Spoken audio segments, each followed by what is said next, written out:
नमस्कार मित्रों। 10 स्वदेश में आपका स्वागत है। यहाँ करते हैं हम लोग देश में हो रही राजनीति पर चर्चा। पिछले कई दिन पूरे देश में युद्ध का माहौल बना हुआ था और कल अचानक से भारतीय सरकार और पाकिस्तानी सरकार के बीच में सीज फायर हो गया। डोनाल्ड ट्रंप ने इसका पूरा श्रेय ले लिया और फिलहाल के समय में ये कह सकते हैं कि अभी युद्ध की स्थिति नहीं बनी हुई है, लेकिन इससे देश की राजनीति में बहुत बड़ा प्रभाव आने वाला है। आज से लगभग 1.5 महीना पहले मैंने एक वीडियो बनाया था कि मोदी की इनविंसिबल छवि कि वह नहीं हारते हैं, इसके पीछे का सबसे बड़ा कारण है उनकी दैवीय छवि का होना, देवत्व का होना। और अगर मोदी को हराना है तो उस देवत्व को हराना पड़ेगा। बिना उस देवत्व को हराए आप मोदी को नहीं हरा सकते। लेकिन इस सीज फायर ने मोदी के इस देवत्व को तोड़ के रख दिया है। मोदी के देवत्व के पीछे का सबसे बड़ा कारण था कि वह झुकते नहीं है परिस्थितियों पर। लेकिन कल जिस तरीके से भारतीय सरकार ने, खासकर मैं कहूं तो भारतीय प्रधानमंत्री ने हथियार डाले, वो साफ दर्शा रहा है कि उनके देवत्व की छवि यहां पर टूट के बिखर गई है। अब इससे देश की राजनीति पर बहुत दूरगामी परिणाम आने वाले हैं। हम इसी विषय पर बात करेंगे। नमस्कार दोस्तों, मैं सुधांशु, आप देख रहे हैं 10 स्वदेश। दोस्तों, 10 स्वदेश एक मंच है जहां पर हम निष्पक्ष पॉलिटिकल एनालिसिस करते हैं। अगर आपको हमारा पॉलिटिकल एनालिसिस पसंद आता है तो आप यूपीआई के माध्यम से हमारी मदद भी कर सकते हैं।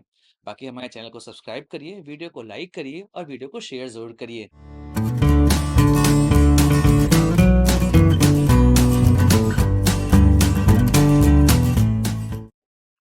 दोस्तों, देश की राजनीति में 2002 से नरेंद्र मोदी का चेहरा लगातार पॉपुलर होता गया है। मतलब आप हमेशा उसको बढ़ते हुए ही देखेंगे, परिस्थितियां कैसी भी हों। नरेंद्र मोदी के खिलाफ कितना भी माहौल बना हो, हर माहौल को वो अपने पक्ष में मोड़ लेने की कला जानते थे। चाहे वह गोधरा दंगे रहे हों, चाहे उसके बाद होने वाले कई सारे घटनाक्रम। यहां तक कि 2013 आते आते यह छवि इतनी मजबूत हो गई थी कि देश के प्रधानमंत्री डॉक्टर मनमोहन सिंह की तुलना होने लगी थी गुजरात के मुख्यमंत्री से। मुझे आज भी 2013-15 अगस्त का वह भाषण याद है जब नरेंद्र मोदी ने कहा था कि आज देश की नजर सिर्फ दिल्ली के भाषण पर नहीं, गुजरात पर मेरे दिए गए भाषण पर भी होगी। यह बात बहुत बड़ी थी कि एक नेता स्वयं को ही अपने प्रधानमंत्री के रूप में देखना चाहता है। देश में भी उनकी यह छवि लगातार बढ़ती जा रही थी। 3 कारण थे जिस वजह से मोदी की छवि जो है वो देवत्व के रूप में देखी जाने लगी। पहला तो हिंदू हृदय सम्राट होना। आप देखेंगे कि गुजरात में जिस तरीके से उन्होंने अपनी राजनीति की, से वह हिंदू हृदय सम्राट बनते चले गए। उसके बाद ओबीसी समाज से आते थे, ऐसे में उनकी वह कहानी जो एक आम आदमी की कहानी है, आम आदमी छोड़िए, एक ऐसे गरीब व्यक्ति की कहानी है जो बहुत ही मुफलिसी में जिया और देश के इतने बड़े पद पर जाकर पहुंच गया। तो उस कहानी में भी आपको देवत्व की छवि दिखाई देगी। उसके बाद डेवलपमेंट, गुजरात मॉडल पूरे देश में फेमस होता चला गया। तो ऐसे में मोदी के पास 3 हथियार थे जिस हथियार का मुकाबला इस देश के बड़े बड़े नेता नहीं कर सकते थे। कि हिंदू हृदय सम्राट भी है, एक ऐसा गरीब जिसकी मां दूसरे घरों में बर्तन मांजती है, वह स्वयं चाय बेचता है और वह देश के इतने बड़े पद तक पहुंच गया। जिसके परिवार में कभी कोई भी राजनीति में नहीं रहा, ऐसे में वह व्यक्ति प्रधानमंत्री बन रहा है। तो इसका मतलब बहुत बड़ी छवि का वह नेता है। और डेवलपमेंट का वह मॉडल जो नरेंद्र मोदी ने शुरू किया था, उसने उनको एक ऐसी छवि प्रदान करी जिसको हरा पाना विपक्ष के बस की बात नहीं थी। देश की लगभग 40% आबादी यह मान चुकी थी कि अगर देश में कोई नेता है जो देश का उद्धार कर सकता, मैं यहां उद्धार शब्द का प्रयोग कर रहा हूं, जो देश का उद्धार कर सकता है, वह नरेंद्र मोदी है। देश की कई ऐसी आबादी थी जो यह मानती थी कि देश में जो कुछ हो रहा है वह 2014 के बाद हो रहा है। ऐसे में आप सोचिए कि उस चेहरे को आप कैसे हरा सकते हैं। नरेंद्र मोदी के कालखंड में कई सारे अच्छे काम हुए, कई ऐसे काम हुए जो सदियों से भारत में पेंडिंग पड़े हुए थे। उन सभी चीजों को नरेंद्र मोदी सरकार ने यहां पर सॉल्व किया। देश में एक ऐसा इंफ्रास्ट्रक्चर तैयार हुआ जो अभी तक लोगों के लिए सपने जैसा था। कई ऐसी बातें हुई जिनके विषय में कोई और कभी बात करता आ नहीं रहा था।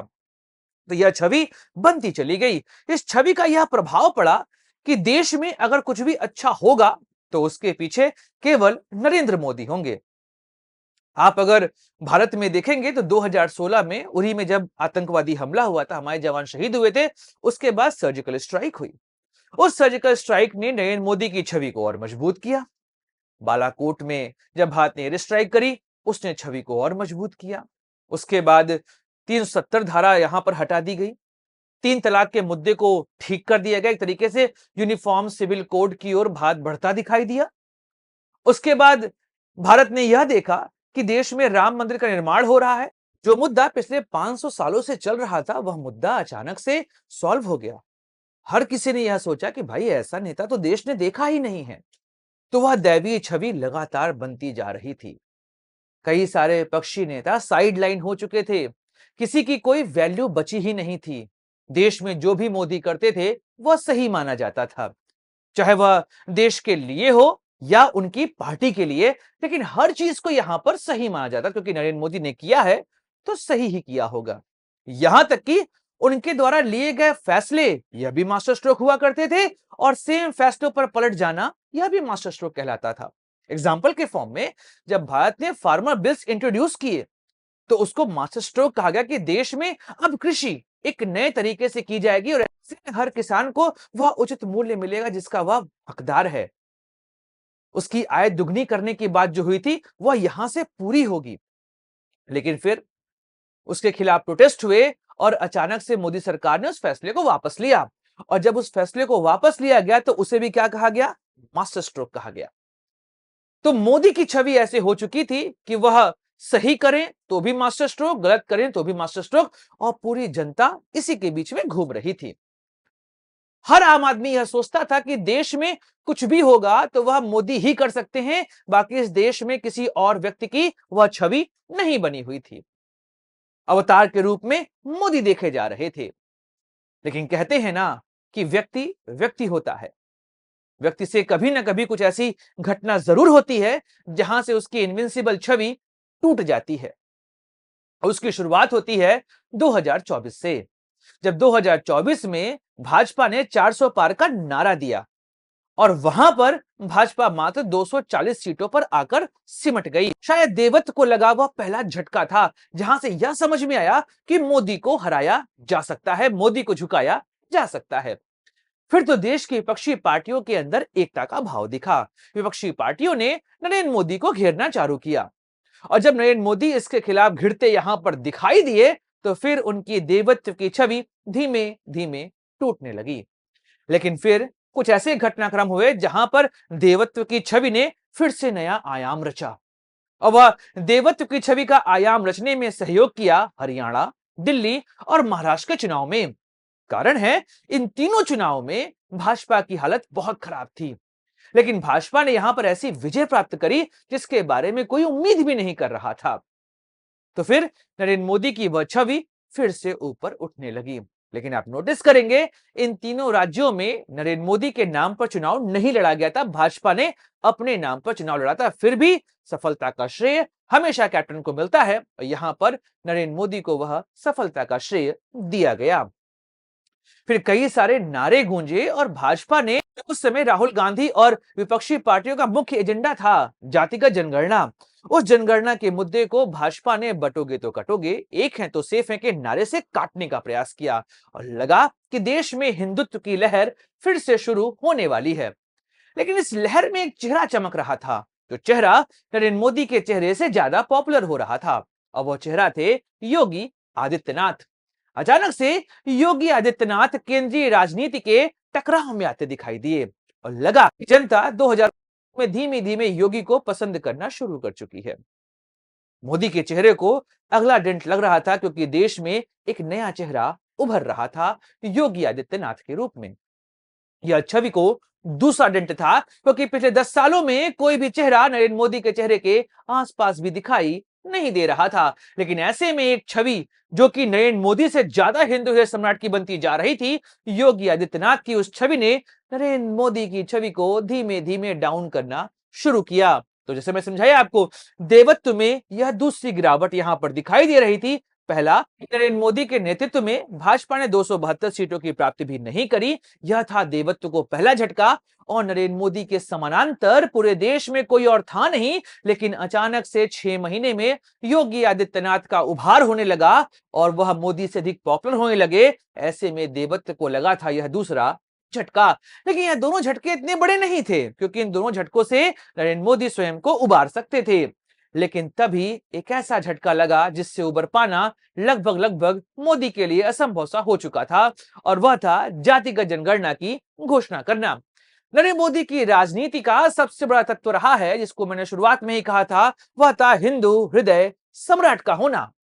मतलब पूरे देश के हिंदू नरेंद्र मोदी को ही अपना नेता मानते थे।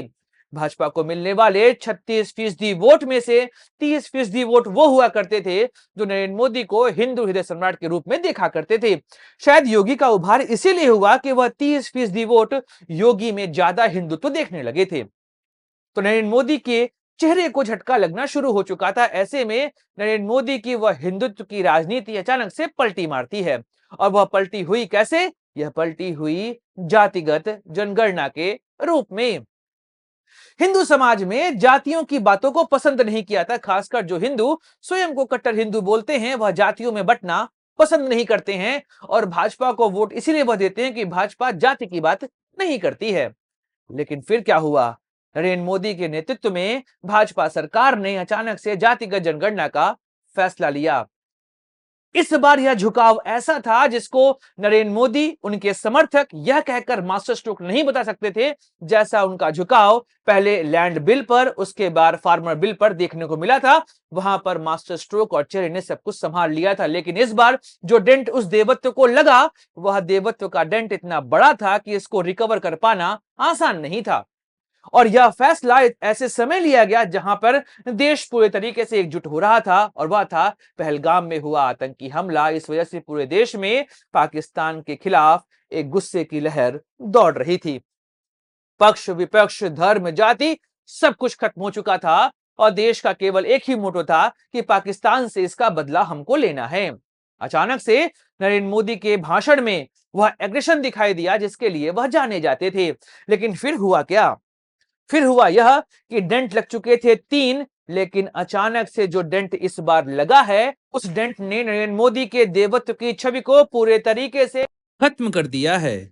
यहां पर नरेंद्र मोदी की छवि इसी तरीके से बिखरी है कि अब उस देवत्व की छवि को वह दोबारा कैरी फॉरवर्ड नहीं कर सकते हैं।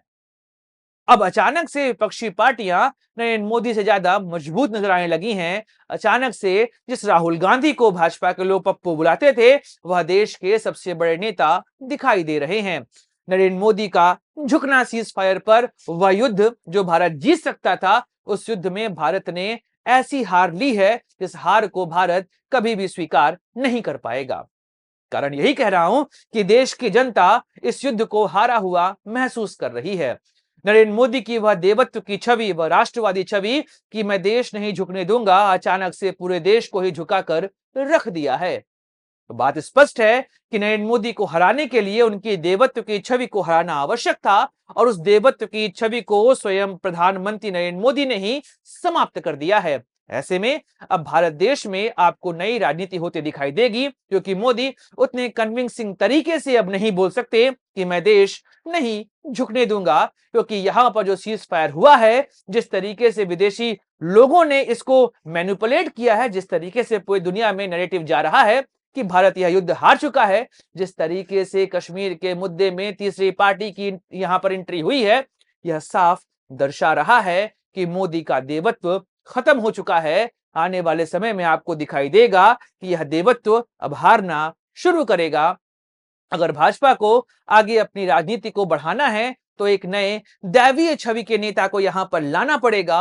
और वर्तमान समय में अगर कोई व्यक्ति उस दैवीय छवि को कैरी फॉरवर्ड कर सकता है, तो शायद वह योगी आदित्यनाथ ही यहां पर दिखाई देते हैं। और यहां पर कुछ फैसलों को यहां पर भाजपा को वापस लेना पड़ेगा, तभी जाके योगी आदित्यनाथ भी उस दैवीय छवि को कैरी फॉरवर्ड कर पाएंगे। अन्यथा आने वाले समय में भाजपा की हार निश्चित दिखाई दे रही है। तो दोस्तों, यह था मेरा विश्लेषण, कैसे मोदी एक दैवीय छवि के नेता से एक सामान्य से नेता बनकर रह गए हैं। कहते हैं ना कि जीत और हार हमारे स्वयं के कर्मों पर निर्भर होती है। अभी तक नरेंद्र मोदी की जीत उनके कर्मों पर ही थी, यह हार भी उनके कर्मों पर ही देखी जा रही है। दोस्तों, वीडियो समाप्त करते हैं, मिलेंगे अगले वीडियो में, चर्चा करेंगे किसी और मुद्दे की। अपने दोस्त सुधांशु को दीजिए इजाजत। Like share subscribe the channel. जय हिंद, वंदे मातरम, भारत माता की जय।